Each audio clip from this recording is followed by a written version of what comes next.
Hello viewers, welcome to our channel simply spoken English. என்ன viewers, எல்லாரும் நல்லா இருக்கீங்க தானே? பொதுவாக இங்கிலீஷ் பேசும்போது சிரமப்படக்கூடிய ஒரு ஏரியா என்ன அப்படின்னா ப்ரப்போசிஷன்ஸ். ஒரு இடத்துல ஒரு மீனிங்கில் வரக்கூடிய ஒரு ப்ரப்போசிஷன் வேறு இடத்துல வேறு மீனிங்கில் வரும் அதே வேர்டு. இதனால் பிகினர்ஸுக்கும் சரி, ஓரளவு இங்கிலீஷ் பேச தெரிஞ்சவங்களும் ரொம்ப சிரமப்படுவாங்க. அதனால் அந்த சிரமத்தை இனிமேல் இல்லாமல் ஆக்கணும்னா என்ன செய்யலாம், அதை தான் நம்ம இன்றைக்கி பார்க்க போகிறோம். இன்றைக்கி நம்ம எடுத்துருக்கிற வேர்டு பை, பிஒய், பை. இவ்வளோ தான். இதுக்கு எத்தனை யூஸ் இருக்குது, எப்படிலாம் இதை பயன்படுத்தலாம், இதை பயன்படுத்துறது மூலமாக எவ்வளோ நல்லா நம்மளுடைய இங்கிலீஷை இம்ப்ரூவ் பண்ணிக்கலான்றதெல்லாம் நம்ம பார்க்க போகிறோம். இதுக்கப்புறம் பை எப்படி யூஸ் பண்ணுறது அப்படிங்கிறதுல டவுட்டே வராது. ஓகேவா, பார்க்கலாமா? அதுக்கு முன்னாடி இந்த வீடியோக்குள்ளே போகிறதுக்கு முன்னாடி சேனலை கொஞ்சம் சப்ஸ்கிரைப் பண்ணிடலாமா? சப்ஸ்கிரைப் பண்ணிவிடுங்க, பெல் பட்டன் தட்டி விடுங்க. அப்போ தான் நாங்கள் போடுற வீடியோ எல்லாம் உடனே உங்களுக்கு வந்து சேரும். வாங்க வீடியோக்குள்ளே போகலாமா? இன்றைக்கி நம்ம எடுத்துருக்க டாபிக் என்ன?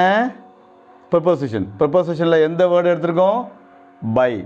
பையோடைய மீனிங் என்ன? ஆல். பைனா ஆல். இவ்வளோ தானே சார் அப்படின்னா இங்கே தான் இருக்குது. தமிழில் உள்ள மாதிரி ஒரே ஃபிக்ஸ்டு மீனிங்கில் வராது. ஒவ்வொரு இடத்துலையும் ஒவ்வொரு மீனிங் கொஞ்சம் மாறும். எந்த அளவுக்கு மாறும்னா இந்த அளவுக்கு 20 மீனிங் வரும். என்னென்னு பார்க்கலாமா? Transport, okay, mode of transportation, ஓகேவா, போக்குவரத்து முறைகள், அது சம்மந்தமாக அதில் பயன்படும். கம்யூனிகேஷன், தகவல் தொடர்புக்கு, அதுக்கும் பையை யூஸ் பண்ணலாம். அடுத்து, அருகில், அந்த மீனிங்லேயும் நீங்கள் பையை யூஸ் பண்ணலாம். அடுத்தது பேமெண்ட் மெத்தட்லாம் இருக்குது இல்லையா, பேமெண்ட் மெத்தட், அதுக்கு பயன்படுத்தலாம். ஹவு டு பே, அதுக்கு பயன்படுத்தலாம். அதிர்ஷ்டம், அந்த அர்த்தத்துலேயும் பை வரும். அடுத்தது அளவு, குவான்டிட்டி, எந்த அளவில் வாங்குகிறாங்க, எந்த அளவில் விற்கிறாங்க, இப்போ எவ்வளோ குவான்டிட்டியில் விற்கிறாங்க, அதுக்கும் பை வரும். தவறுதலாக, ஓகேவா, அதற்கும் நம்ம பைன்ற வேர்டு யூஸ் பண்ணலாம். எரர்ன்ற வேர்டுக்கு பதிலாகவும் நம்ம பையை யூஸ் பண்ணலாம்.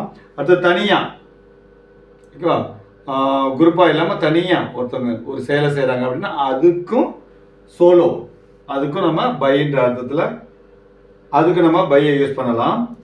எதிர்வினை, சில சமயத்தில் ரியாக்ட் பண்ணுவாங்க, ஒரு ஆக்ஷன் நடந்திருக்கும், அதுக்கு எதிர்வினை ஒன்று இருக்கும், அந்த எதிர்வினைக்கு கூட பயன்படுத்த முடியும் பையை. அடுத்தது முன்னால், இதுக்கு முன்னாடி, அந்த நேரத்துக்கு முன்னாடி, அந்த அர்த்தத்துலேயும் பிஃபோர், அப்படியே அந்த அர்த்தத்துலேயும் பையை யூஸ் பண்ணலாம். அடுத்தது பாருங்க, அந்த சமயத்தில், அந்த காலகட்டத்தில், அது மாதிரி டூரிங், அந்த அர்த்தத்துலேயும் நம்ம இந்த ப்ரப்போசிஷன். அடுத்தது ஒர்க் ஆஃப், இவங்களுடைய வேலை, இதனுடைய வேலை, அந்த அர்த்தத்துலையும் யூஸ் பண்ணலாம். மெஷர்மெண்ட், அளவீடு, எந்தெந்த அளவுலலாம் ஒரு பொருள் இருக்குது அந்த அதுக்கு சொல்லலாம். அதன்படி, இதன்படின்னு சொல்லக்கூடிய அக்கார்டிங் டு, அதுக்கு பயன்படுத்தலாம். ஒரு பார்ட் ஆஃப் எ பாடி, ஒரு உடலின் ஒரு பகுதியை குறிக்கும் போது கூட நம்ம இந்த பைன்ற வேர்டை யூஸ் பண்ணலாம். அப்புறம் இதன்படி, ஆஸ்பர், இதுபடி, அதுபடின்னு சொல்கிறதுக்கு ஆஸ்பர், அதுக்கும் யூஸ் பண்ணலாம். அப்புறம் இன் த நேம் ஆஃப், அவங்க பேரில், இவங்க பேரில், கடவுளுடைய பேரில், அதுக்கும் பயன்படுத்தலாம், பையை யூஸ் பண்ணலாம். டு த எக்ஸ்டென்ட் ஆஃப், எந்த அளவுக்கு, எவ்வளோ பக்கத்தில், ஓகே, எந்த அளவிற்கு, அதுலேயும் நம்ம பயன்படுத்தலாம். அடுத்தது ப்ரொஃபஷன், தொழில், இதுக்கும் பைன்ற அந்த ப்ரப்போசிஷன் யூஸ் ஆகும். அடுத்தது பேசிவ் வாய்ஸாக, பேசிவ் வாய்ஸில் கண்டிப்பாக, பேசிவ் வாய்ஸில் பை நிறைய யூஸ் ஆகக்கூடியது. அந்த பேசிவ் வாய்ஸ் மேக் பண்ணுறதுக்கும் நம்ம பையை யூஸ் பண்ணலாம். ஸோ இது மாதிரி 20 விதமான பயன்பாடுகள் இருக்குது. அதை தான் நம்ம இப்போ ஒன் பை ஒன்னாக பார்க்க போகிறோம். பார்க்கலாமா? வாங்க வீடியோக்குள்ளே போகலாம். இப்போ நம்ம பார்க்க போகிறது டிரான்ஸ்போர்ட்டேஷன், மோட் ஆஃப் டிரான்ஸ்போர்ட்டேஷன். அப்படின்னா என்ன? எது மூலமாக நாம் ஒரு இடத்துலேருந்து இன்னொரு இடத்துக்கு பயணம் செய்கிறோம், அந்த பயணம் செய்கிற அந்த முறைகள் இருக்கு இல்லையா, அதுதான் நம்ம மோட் ஆஃப் டிரான்ஸ்போர்ட்டேஷன் அப்படிங்குவோம். ஓகேவா? இப்போ பாருங்கள், நான் தினமும் ஸ்கூலுக்கு எதில் போகிறேன், ஒரு சென்டென்ஸ் எடுத்துப்போம். எதெல்லாம் போகலான்ட்டு.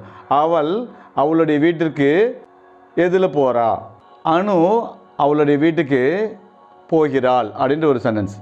எதுலெல்லாம் போகிறாங்க அப்படிங்கிறது சம்மந்தமாக நம்ம பார்க்கலாம். ஓகே, அந்த சென்டென்ஸை பாருங்கள்.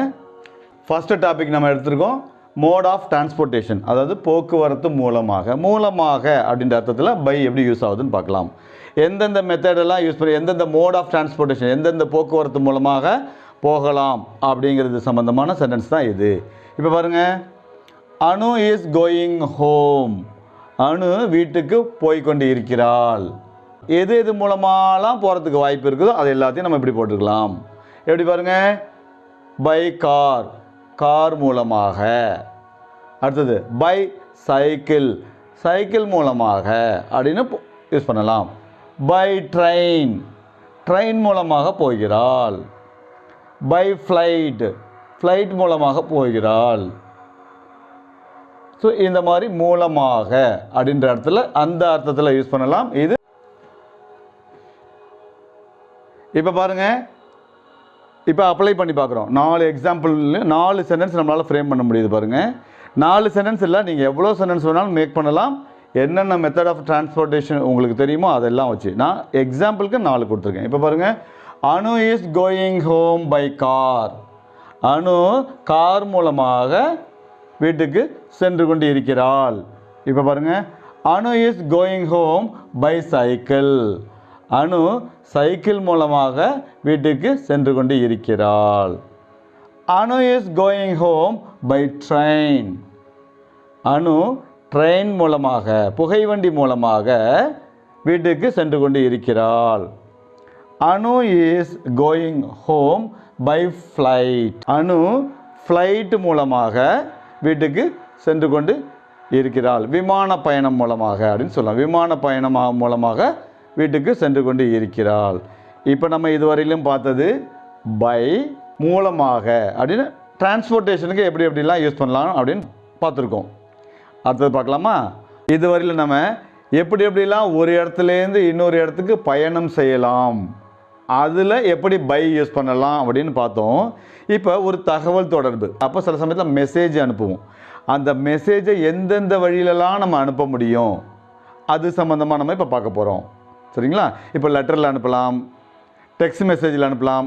ஸோ எது இதெல்லாம் அனுப்ப முடியுமோ அது எல்லாத்துக்கும் நம்ம பை யூஸ் பண்ணிக்கலாம். வாங்க இப்போ பாருங்கள், கம்யூனிகேஷனில் they can send the message. பாருங்கள், அவர்கள் அந்த மெசேஜை அனுப்ப முடியும். அனுப்ப முடியும். எப்படி எப்படிலாம் அனுப்ப முடியும் அப்படிங்கிறதுல நீங்கள் ஒரு 4 எக்ஸாம்பிள்ஸ் கொடுத்துருக்கேன். நீங்கள் எப்படி எப்படிலாம் ஒரு மெசேஜ் அனுப்ப முடியுமோ அது எல்லாத்துக்கும் பயன்படுத்திக்கலாம்.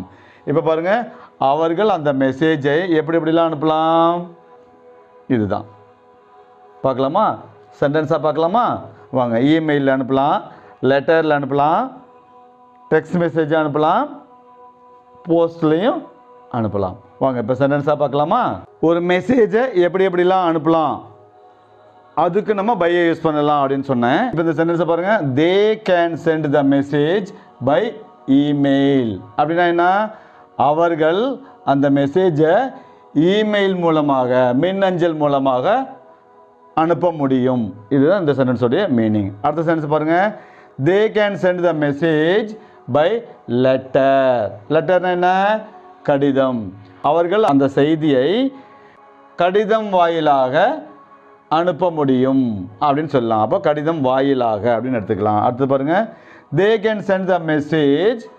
அவர்கள் அந்த செய்தியை டெக்ஸ்ட் மெசேஜ் வாயிலாக அனுப்ப முடியும். அப்போ டெக்ஸ்ட் மெசேஜ் டைப் பண்ணி அனுப்புறது இருக்கு இல்லையா, அதுதான் டெக்ஸ்ட் மெசேஜ். அடுத்தது பாருங்கள், they can send the message by post. போஸ்ட்னா என்ன? அஞ்சல். அஞ்சல் வாயிலாக அனுப்ப இயலும். இப்போ இந்த 4 சென்டென்ஸ் பார்த்தோன்னே ஒரு டவுட் வரலாம். என்னென்னா, சார் பை லெட்டர்ன்னு இருக்குது, பை போஸ்ட்ன்னு இருக்குதா சார், ஏதாச்சும் வித்தியாசம் இருக்குதா அப்படின்னா யோசிச்சு பாருங்கள், ஏதாச்சும் வித்தியாசம் இருக்குதா அப்படின்றது. லெட்டர் அப்படிங்கிறது ஒருத்தவங்கள்ட்ட எழுதி கையில் கொடுத்து அனுப்புகிறதும் லெட்டர் தான். ஓகேவா? அப்படி கூட இருக்கிறதுக்கு வாய்ப்பு இருக்குது. பை போஸ்ட்னா அஞ்சல் மூலமாக. இப்போ வித்தியாசம் புரியும்னு நினைக்கிறேன். இங்கேயும் நம்ம பையை யூஸ் பண்ணியிருக்கோம். வாங்க அடுத்த யூஸ் பார்க்கலாமா? அடுத்த பயன், அடுத்தது எப்படி பையை யூஸ் பண்ணலான்றது பார்க்கலாமா? வாங்க, பை அப்படிங்கிற இந்த ப்ரப்போசிஷன் எப்படி எப்படிலாம் பயன்படுதுன்னு நம்ம பார்த்துட்ருக்கோம். வாங்க இப்போ அடுத்த யூசேஜ் பார்க்கலாம். அடுத்த யூசேஜ் என்னன்னா நியர், நெக்ஸ்ட், இந்த அர்த்தத்தில் பார்க்க போகிறோம். அருகில், அடுத்து அப்படின்ற அர்த்தத்தில் பார்க்க போகிறோம். வாங்க, நெக்ஸ்ட் டு அப்படின்னா அடுத்து, அருகில், இந்த அர்த்தத்தில் பை எப்படி பயன்படுதுன்னு நம்ம பார்க்க போகிறோம். அப்போ பை அப்படிங்கிற இந்த வேர்டு இந்தந்த மீனிங்லலாம் பயன்படுது. ஓகேவா? இந்த சென்டென்ஸ் பார்க்கலாமா? வாங்க இந்த சென்டென்ஸை பார்க்கலாம். இந்த ஃபர்ஸ்ட் எக்ஸாம்பிள் பாருங்கள், he stood by the window. அருகில்னு பார்க்கணும். இப்போ இந்த பையை எடுத்துகிட்டு நீங்கள் செய்ய வேண்டியது என்னென்னா, இந்த பையை எடுத்துகிட்டு அருகில் இல்லாட்டினா அடுத்துன்னு போட்டிங்கன்னா இந்த சென்டென்ஸோடைய மீனிங் கிடச்சிரும். அப்போ பாருங்கள், he stood by the window அப்படின்னா அவன் ஸ்டுட்னா நின்றான், சிம்பிள் பாஸ்ட் டென்ஸ். ஓகேவா? பை த விண்டோ, விண்டோவுக்கு அருகில் இல்லாட்டினா அடுத்து அப்படின்ற அர்த்தத்தில் யூஸ் ஆகிருக்குது. அடுத்தது பாருங்கள், my books are by the table. அப்போ என்ன, இந்த பை எடுத்துகிட்டு என்ன செய்யணும், அடுத்து இல்லாட்டினா அருகில் அப்படின்ற அர்த்தத்தில் அதான் நம்ம பார்த்துக்கிட்டு இருக்கோம் இல்லைங்களா. அப்போது என்னுடைய புத்தகங்கள் மேஜைக்கு அருகில் அல்லது மேஜைக்கு அடுத்து இருக்கின்றன, பக்கத்தில் இருக்குது அப்படிங்கிற அர்த்தத்தில் பயன்பட்டுருக்கு. அடுத்து பார்க்கலாமா? Her house is by the lake. இதில் பாருங்கள், அவளுடைய வீடு, லேக்னா என்ன, ஏரி. இந்த பையை எப்படி யூஸ் பண்ணணும், அடுத்து, அருகில். அப்போது அவளுடைய வீடு ஏரிக்கு அருகில் இல்லாட்டா ஏரியை அடுத்து உள்ளது, இவ்வளோ தான். இப்போ பாருங்கள், the keys are by the door. அப்போ கீஸ்னால் என்ன, சாவிகள். ஓகேவா? இப்போ என்ன செய்யணும், நம்ம பை எடுத்துட்டு அடுத்து இல்லாட்டா அருகில்னு போடணும். அப்போ இந்த சாவிகள் கதவுக்கு அருகில் இருக்கின்றன, இல்லைன்னா கதவுக்கு அடுத்து இருக்குது, கதவுக்கு பக்கத்தில் இருக்குது அப்படின்ற அர்த்தத்தில் காமனாக எடுத்துக்கணும். இப்போ நம்ம என்ன செஞ்சுருக்கோம், தே பை மூணாவது யூஸ் பார்த்துருக்கோம். மூணாவது யூஸ் என்ன, அடுத்து, அருகில். he stood by the window. my books are by the table. her house is by the lake. the keys are by the door. Okay, அடுத்த யூஸ் பார்க்கலாமா? சார், பை அப்படின்ற இந்த ஒரு ப்ரப்போசிஷனுக்கு இவ்வளோ மீனிங்கா, இவ்வளோ பயன்பாடுகளா அப்படின்னா, ஆமாம், இப்போ தான் நம்ம ஆரம்பிச்சிருக்கோம். இவ்வளோ பயன்பாடுகள் இருக்குது. அவ்வளோதையும் நம்ம தெரிஞ்சுக்கிட்டா தான் தப்பு இல்லாமல் இங்கிலீஷில் பேச முடியும். Without error. If you want to speak English, this is the only way that you have to learn every meaning, every usage of by. வாங்க, இப்போ அடுத்தது பணம் கட்டுறதுக்கு. How to pay. ஒரு இடத்துல நம்ம பொருள் வாங்குகிறோம் இல்லைங்களா, பொருள் வாங்கும்போது அப்போ பணம் கட்டுறதுக்கு கேஷை தாண்டி பல முறைகள் இருக்குது இல்லையா. அது மாதிரி எப்படிலாம் நம்ம பணம் கட்ட முடியும், அங்கேயும் நம்ம பை யூஸ் பண்ணிக்கலாம். இதை டிரான்ஸ்லேட் பண்ணும் பொழுது இங்கிலீஷ்லேருந்து தமிழுக்கு நீங்கள் மொழிபெயர்க்கும் போது அதுக்கு தமிழுக்கு ஏற்ற வார்த்தைகளை நீங்கள் இங்கே போட்டுக்கலாம். எல்லா இடத்துலையும் ஆல் தான் போடணும்னு அவசியம் கிடையாது. ஓகே, ஜென்ரல் மீனிங் பைக்கு ஆல். இப்போ இங்கே பாருங்கள், you can pay for the tickets by credit card அப்படின்னு கொடுத்துருக்காங்க. ஓகே, அப்போ credit card, you can pay for the tickets, டிக்கெட்டுக்கு நீங்கள் பணம் கட்டலாம். எப்படி கட்டலாம், by credit card, credit card மூலமாக நீங்கள் கட்டலாம். இந்த இடத்துல நீங்கள் மூலமாகன்னு போட்டுக்கலாம், வாயிலாக, எப்படிலாம் போட்டுக்கலாம். தமிழுக்கு தகுந்தப்பில் நீங்கள் மொழிபெயர்த்துக்கலாம். அப்போது நாம் பணம் கட்டுறதுக்கு நம்ம கிரெடிட் கார்டை யூஸ் பண்ணலாம் அப்படின்னு சொல்கிறோம் இல்லைங்களா, அந்த இடத்துலையும் நம்ம பை யூஸ் பண்ண முடியும். சரி, அப்போ பாருங்கள், you can pay for the tickets by credit card, credit card வாயிலாக நீங்கள் உங்களுடைய டிக்கெட்டுகளுக்கு பணம் கட்ட முடியும். அடுத்தது பாருங்கள், we accept payment by bank transfer. இப்போ இந்த மாதிரியான சில இடங்களில் போர்டு வச்சுருப்பாங்க, நாங்கள் பேங்க் ட்ரான்ஸ்ஃபர் மூலமாகவும் பணத்தை நாங்கள் ஏற்றுக்கொள்கிறோம் அப்படின்ற. ஒரு கடையில் நீங்கள் ஏதாவது ஒரு பொருள் வாங்குவீங்களா இருக்கும், அப்போ எந்தெந்த மெத்தட்லலாம் அவங்க பணம் கட்டலான்னு சொல்லுவாங்க இல்லைங்களா, அதில் பேங்க் ட்ரான்ஸ்ஃபர், அதுக்கும் பை தான். அப்போ எப்படிலாம் பணம் கட்டணுங்கிற அதில் பேங்க் ட்ரான்ஸ்ஃபரும் ஒரு முறை, அதுக்கும் நம்ம பை பயன்படுத்தி ஒரு சென்டென்ஸ் சொல்லியிருக்கேன் பாருங்கள். Pay by debit card and get a 5% discount. சில இடங்களில் ஆட் போட்டுப்பாங்க, அட்வர்டைஸ்மெண்ட்லாம் போட்டுப்பாங்க, டெபிட் கார்டை யூஸ் பண்ணி பணம் கட்டுங்க, அப்படி செஞ்சிங்கன்னா உங்களுக்கு 5% டிஸ்கவுண்ட் தரும். அது எப்படி சொல்லியிருக்காங்க, pay by debit card. Credit card, கடன் அட்டை இருக்குது, அதே போல் டெபிட் கார்டும் இருக்குது இல்லைங்களா, அந்த டெபிட் கார்டையும் யூஸ் பண்ணிக்கலாம் அப்படிங்கிறாங்க. பே பை டெபிட் கார்டு பாருங்கள், பை யூஸ் பண்ணியிருக்காங்க. டெபிட் கார்டு மூலமாக பணம் கட்டி 5% நீங்கள் தள்ளுபடி பெற்றுக்கொள்ளுங்கள் அப்படின்னு சொல்கிறாங்க இந்த சென்டென்ஸில். Pay by debit card and get a 5% discount. அப்போது பணம் கட்டும் முறை, பணம் கட்டும் விதம், இதுக்கும் நம்ம பைன்ற அந்த ப்ரப்போசிஷனை யூஸ் பண்ணலாம். இன்னும் நிறைய யூசேஜ் இருக்குது, பார்க்கலாமா? வாங்க.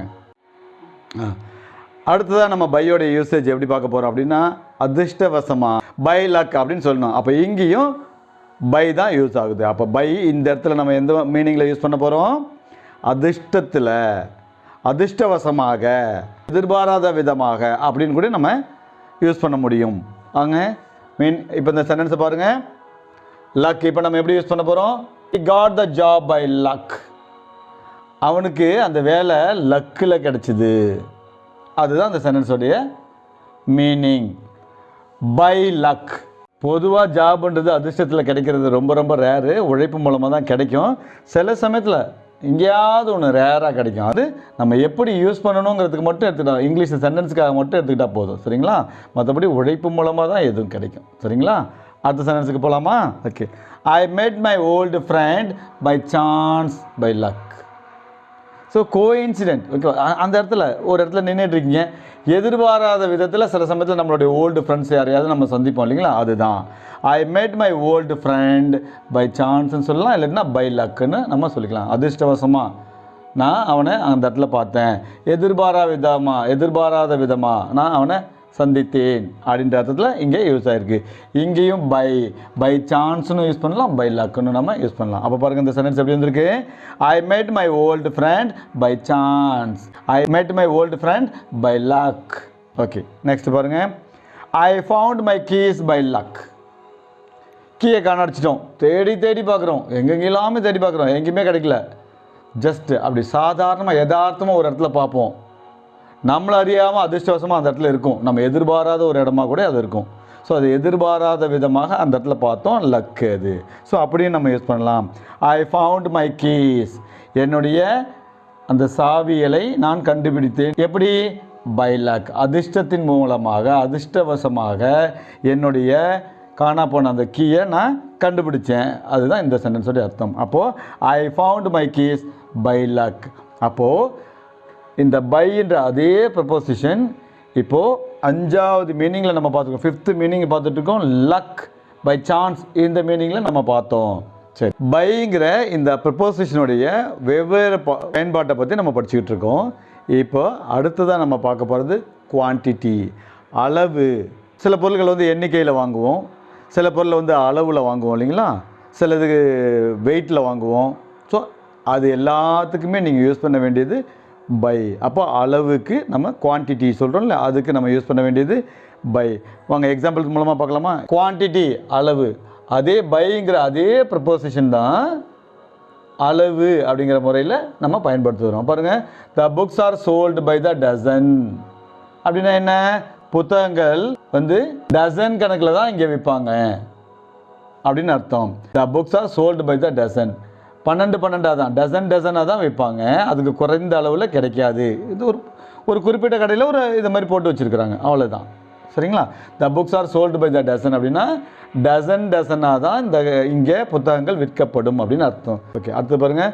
த wire is sold by the metre. ஒயர்லாம் இருக்குதுங்களா, எலக்ட்ரிக்கல் ஒயர் இருக்கு இல்லையா, அந்த ஒயரெல்லாம் மீட்டரில் தான் கொடுப்பாங்க இல்லையா? அதுதான். துணி கூட நம்ம மீட்டரில் தான் கொடுப்பாங்க. அது மாதிரி நம்ம சொல்லிக்கலாம்.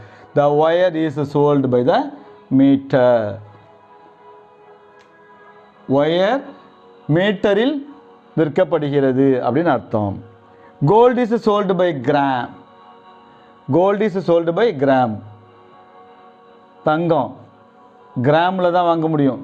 தங்கம் விற்கிற விலையில் கிராமில் வாங்குறது இப்போ பெரிய விஷயமாக தான் இருக்குது.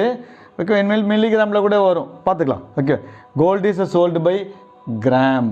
தங்கம் கிராம்களில் விற்கப்படுகிறது அப்படின்னு அர்த்தம். சரி, அடுத்து வாங்க. The hotel room is charged by the day. இப்போ ஹோட்டல் ரூம்ஸ் எல்லாம் பார்த்தீங்கன்னா, இப்போ எங்கே வெளியூரெல்லாம் தங்குறோம் இல்லைங்களா, அப்போ அந்த ஹோட்டல் ரூம்ஸ் எப்படி சார்ஜ் பண்ணுவாங்க? டே கணக்கில் தான் பண்ணுவாங்க இல்லையா? அதை தான் சொல்கிறாங்க சார்ஜ்டு பை த டே. அப்போது the hotel room is charged by the day. ஹோட்டலுடைய ரூம் வாடகை நாள் கணக்கில் சார்ஜ் செய்யப்படுகிறது. இப்போ பாருங்கள், இப்போ நம்ம என்ன டாப்பிக்கில் பார்த்தோம்? அதே பை குவான்டிட்டி, அளவு அப்படிங்கிற அந்த டாப்பிக்கில் பார்த்தோம். ஓகேவா? பை த டசன், டசனில் விற்கப்படுகிறது. பை த மீட்டர், மீட்டரில் விற்கப்படுகிறது. பை கிராம், கிராமில் விற்கப்படுகிறது. சார்ஜ்டு பை த டே, நாள் கணக்கில் சார்ஜ் செய்யப்படுகிறது. அவ்வளோதான். அடுத்த டாபிக் பார்க்கலாமா? வாங்க. பைன்ற ப்ரப்போசிஷனுடைய அடுத்த யூஸ் பார்க்க போகிறோம். எரர். எரர் தவறுதலாக, எரர்னு சொல்லலாம், அதை ஆக்சிடென்டலி சொல்லலாம், மிஸ்டேக்கு சொல்லலாம் இல்லைங்களா? அதுதான் எரருக்கு எப்படி பையை யூஸ் பண்ணலாம். ஓகேவா, பார்க்கலாமா? வாங்க. இந்த ஃபஸ்ட்டு சென்டென்ஸை பாருங்கள். They transferred the money to the wrong account by mistake. அப்போ எரர் தவறுதலாக அனுப்பிட்டாங்க. இதுக்கு மீனிங் பாருங்கள். தே ட்ரான்ஸ்ஃபர்ட் த மணி, அவர்கள் தவறுதலாக பணம் அனுப்பினார்கள். யாருக்கு? To the wrong account. Okay, வேறு எந்த அக்கௌண்ட்டுக்கு ட்ரான்ஸ்ஃபர் பண்ணணும்னு நினச்சாங்களோ அந்த அக்கௌண்ட் இல்லாமல் வேற ஒரு அக்கௌண்ட்டுக்கு, அதை தான் டு த ராங் அக்கௌண்ட்டுன்னு சொல்கிறாங்க. எப்படி? பை மிஸ்டேக், தவறுதலாக.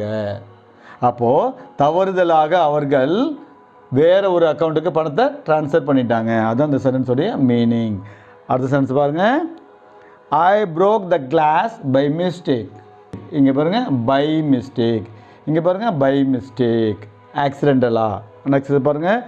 ஐ sent the message to you by mistake. நான் அந்த மெசேஜை தவறுதலாக உங்களுக்கு அனுப்பிட்டேன். இது அடிக்கடி நடக்கக்கூடியது. யாருக்கோ அனுப்ப வேண்டியதை யாருக்கோ பிடிச்சி அனுப்பிட்டு இருப்போம் இல்லைங்களா, நம்மள அறியாமலே. அதை தான் இங்கே சொல்லியிருக்காரு, தெளிவாக சென்டென்ஸில் சொல்லியிருக்காங்க பாருங்கள். ஐ சென்ட் த மெசேஜ், நான் மெசேஜ் அனுப்புனேன். I sent the message to you, இந்த மெசேஜை நான் உங்களுக்கு அனுப்புனேன். பை மிஸ்டேக், தவறுதலாக. இங்கேயும் பாருங்கள் பை மிஸ்டேக். அடுத்து பாருங்கள். She deleted the message by accident. சில சமயத்தில் ஒரு மெசேஜ் வந்திருக்கும், எதையோ டிலீட் பண்ணுறதுக்கு முதல்ல முக்கியமான சில விஷயத்தை கூட நம்ம டிலீட் பண்ணிடுவோம் இல்லைங்களா, அதை தான் இங்கே சொல்லியிருக்காங்க. ஷீ deleted the message, அந்த மெசேஜாவை டிலீட் பண்ணிட்டா. எப்படி? பை ஆக்சிடெண்ட், எதிர்பாராமல். ஆக்சிடெண்ட், இந்த இடத்துல ஆக்சிடென்ட்னு விபத்துன்ற அர்த்தத்தில் மட்டும் எடுத்துக்க வேண்டாம். ஓகேவா, எதிர்பாராத விதமாக அப்படின்னு கூட நம்ம எடுத்துக்கலாம். அப்போது ஆக்சிடெண்ட்டே எதிர்பாராத விதமாக தான் நடக்கிறது தான், சரிங்களா? அப்போது she deleted the message by accident அப்படின்னா எதிர்பாராத விதமாக அவள் அந்த மெசேஜை அழித்து விட்டாள் அப்படின்னு அர்த்தம்.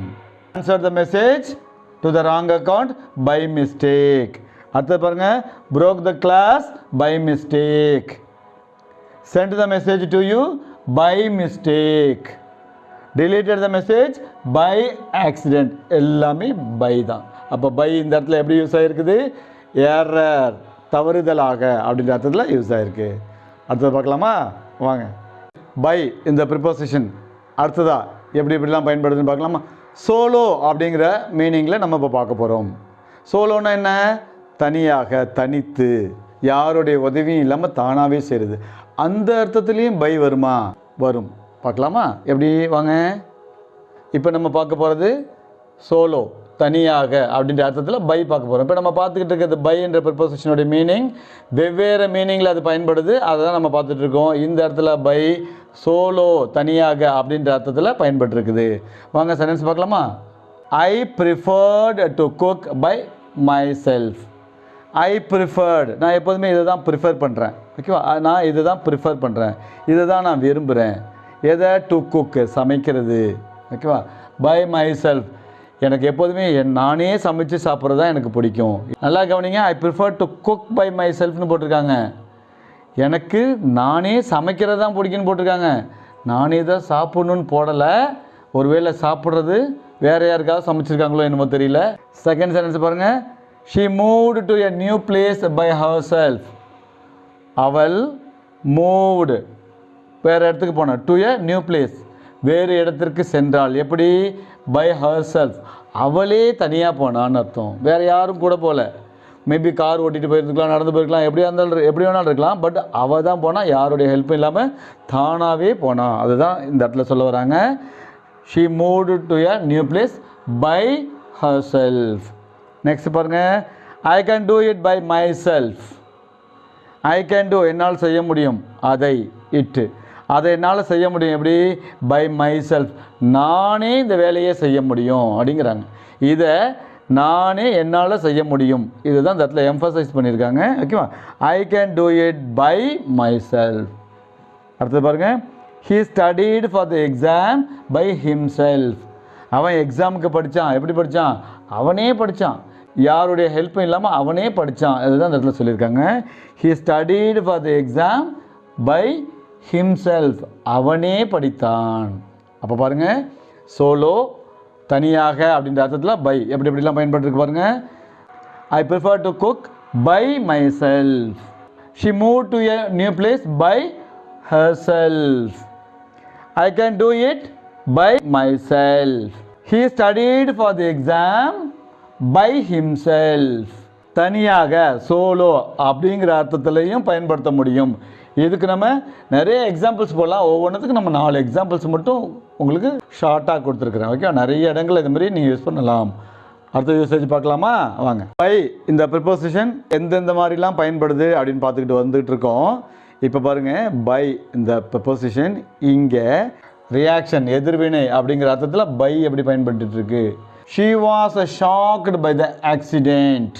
ஓகேவா, ஷீ வாஸ் ஷாக்டு, அவங்க அப்படியே ஷாக் ஆகிட்டாங்கன்னு சொல்லுவாங்க இல்லைங்களா, அதுதான். அவள் அதிர்ச்சி அடைந்தாள். நெக்ஸ்ட் பாருங்க, I am fascinated by the way you teach English. By the way பாருங்களேன், ஐ ஆம் ஃபேசினேட்டட், எனக்கு அதிக ஆர்வம் ஏற்படுகிறது. எதில்? By the way you teach English. நீங்கள் ஆங்கிலம் நடத்தும் அந்த முறை, அந்த வழி எனக்கு ஆங்கிலத்தின் மேல் எனக்கு அதிக ஆர்வத்தை ஏற்படுத்துகிறது அப்படின்னு சொல்கிறோம். அதுதான் இந்த சென்டென்ஸோட meaning. I am fascinated by the way you teach English.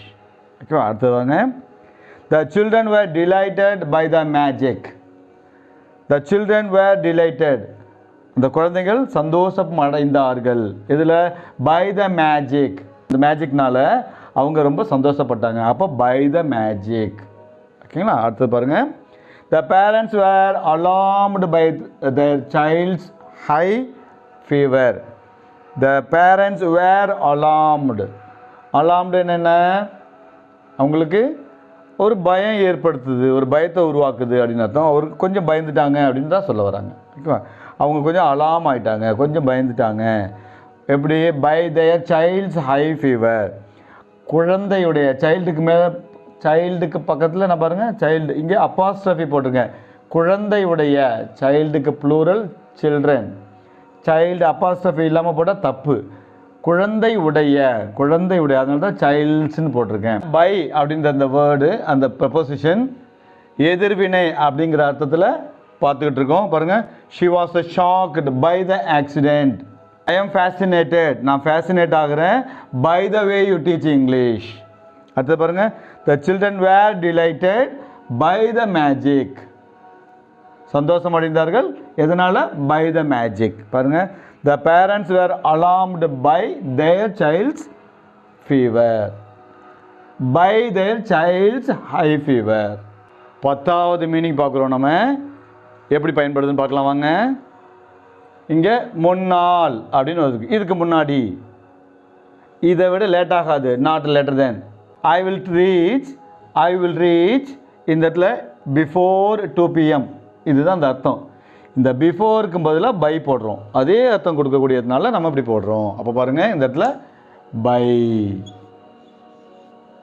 இப்போ I will reach by 2 PM அப்படின்னா நான் 2 மணிக்கு முன்னாடி வருவேன் அப்படின்னு அர்த்தம். ஓகேவா, சென்டென்ஸை பாருங்கள், ஐ வில் ரீச் பிஃபோர் 2 PM அப்படின்ற அர்த்தத்தில் நம்ம இந்த சென்டென்ஸை மேக் பண்ணியிருக்கிறோம். அந்த பிஃபோருக்கும் பதில் பை போடுறோம். ஓகே, அப்போது இந்த பை இந்த இடத்துல எப்படி யூஸ் ஆகிருக்குது? பிஃபோர் அப்படிங்கிற அர்த்தத்தில் யூஸ் ஆகிருக்குது. அடுத்தது வாங்க, டூரிங் அப்படின்ற அர்த்தத்தில் பை எப்படி பயன்படுதுன்னு பார்க்கலாம். டூரிங்னா என்ன? அந்த நேரத்தில், அந்த காலகட்டத்தில், அந்த சமயத்தில், அந்த அர்த்தத்தில். இங்கே பாருங்கள், ஐ ப்ரிஃபர் டு ட்ராவல், நான் பயணம் செய்வதை விரும்புகிறேன். எப்படி? இந்த இடத்துல பாருங்கள், டூரிங் நைட்டுன்னு போடலாம். ஓகேவா, டூரிங் நைட்டுன்னு போடலாம். அதுக்கு பதில் இந்த டூரிங்ன்ற அர்த்தத்தில் வரக்கூடிய பை போடுறோம். அப்போது I prefer to travel by night அப்படின்னா என்ன மீனிங் அப்படின்னா, டூரிங்ன்ற அர்த்தத்தை தான் கொடுக்கும். அப்போது இந்த இடத்துல பைங்கிறது என்ன மீனிங்கில் வருது? டூரிங்ன்ற மீனிங்கில் வருது. அப்போ இந்த சென்டென்ஸ் எப்படி வருது பாருங்கள், I prefer to travel by night. இந்த சென்டென்ஸு பர்ஃபெக்ட் சென்டென்ஸ். டூரிங் நைட்டுன்னு சொல்கிறதுக்கு பையை யூஸ் பண்ணி சொல்கிறதுக்கான பர்ஃபெக்ட் சென்டென்ஸ் இது. ஓகேவா, அடுத்தது பாருங்கள், ஒர்க் ஆஃப் அப்படின்ற அர்த்தத்தில் பை எப்படி பயன்படுதுன்னு பார்க்கலாம். 12th use. இதோடைய 12வது யூசேஜ் என்னன்னு பார்க்கலாம் வாங்க. திஸ் இஸ் எ மூவி, இந்த இடத்துல மூவி ஆஃப் ஏபிசி பிக்சர் அப்படின்னு சொல்ல வரணும். ஏபிசி பிக்சர்ன்றது ஒரு நிறுவனம்னு வச்சுக்கோங்களேன். அந்த நிறுவனம் தயாரித்த ஒரு படம் இது, அவங்களுடைய திரைப்படம் இது அப்படின்னு சொல்ல வரணும். அந்த இடத்துல என்ன யூஸ் பண்ணலாம், அங்கேயும் நம்ம பை போடலாம்.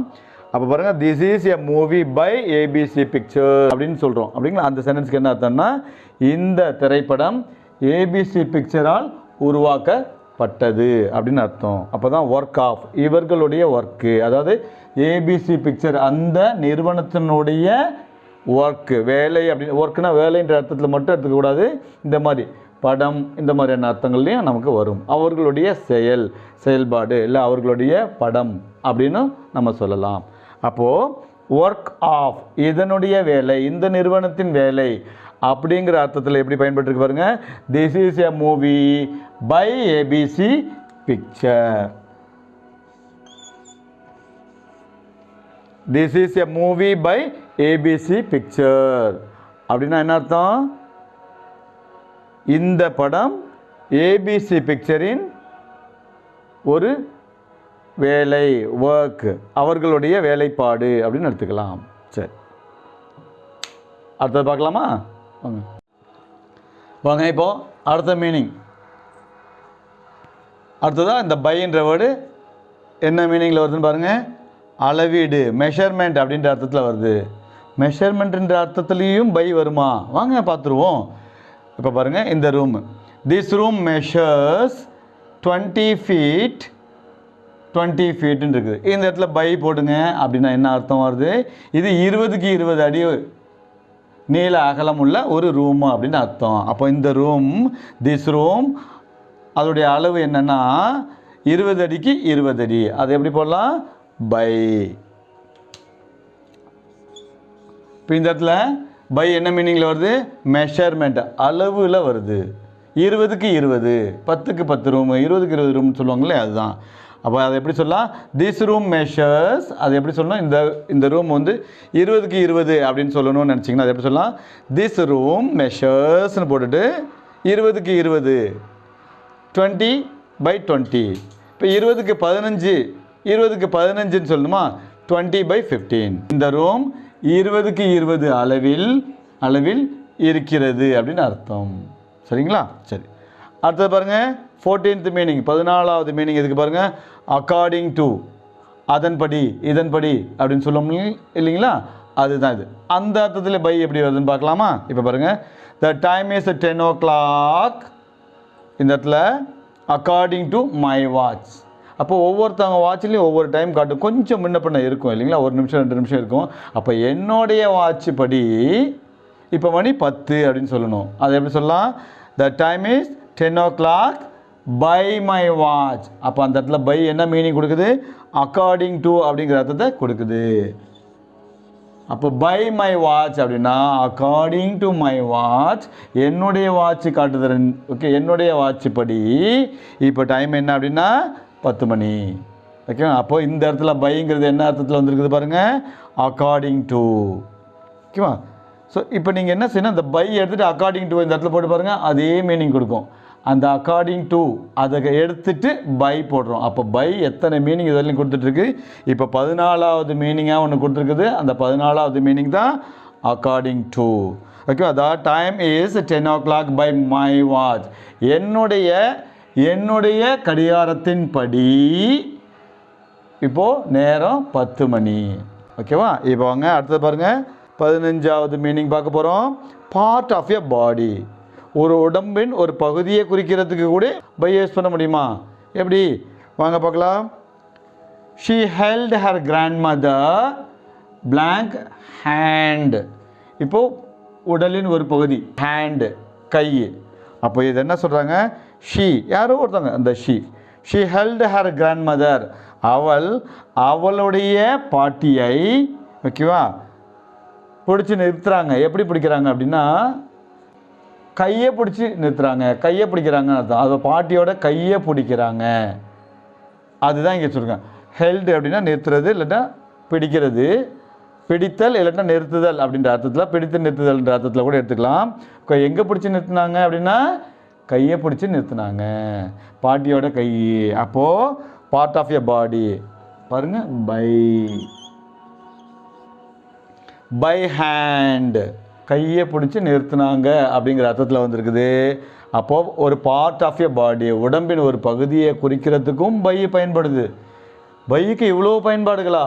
ஆமாம், இன்னும் கொஞ்சம் பார்க்கலாம் வாங்க, ஓகேவா? இப்போ இதை பார்த்துருவோம். She held her grandmother, அவள் அவளுடைய பாட்டியை கையை பிடித்து நிறுத்தினாள். By hand. பை இந்த ப்ரிப்போசிஷன் இது வரலையும் நம்ம எத்தனை மீனிங்கில் பார்த்துருக்கோம்? இப்போ 16வது மீனிங்காக பார்க்குறோம். ஆஸ்பர் அப்படின்னா இதன்படி, அதன்படி. இப்போ பைன்ற இந்த ப்ரிப்போசிஷன் இதன்படி, அதன்படி அப்படிங்கிற அர்த்தத்தில் வருது. இப்போ பாருங்கள், we have to play the match as per rules. இதுதான் இந்த சென்டென்ஸ், ஓகேவா? we have to play அப்படின்னா நாம் விளையாட வேண்டும். எதை? இந்த மேட்சை நம்ம விளையாட வேண்டும். எப்படி? ரூல்ஸ் படி விளையாட வேண்டும். அதன்படி, இதன்படி, ஆஸ் பர் ரூல்ஸ். இந்த ஆஸ் பர்ன்ற வேர்டை எடுத்துகிட்டு அதுக்கு பதிலாக பயன்படுத்த முடிஞ்ச வார்த்தை எதுன்னா பை.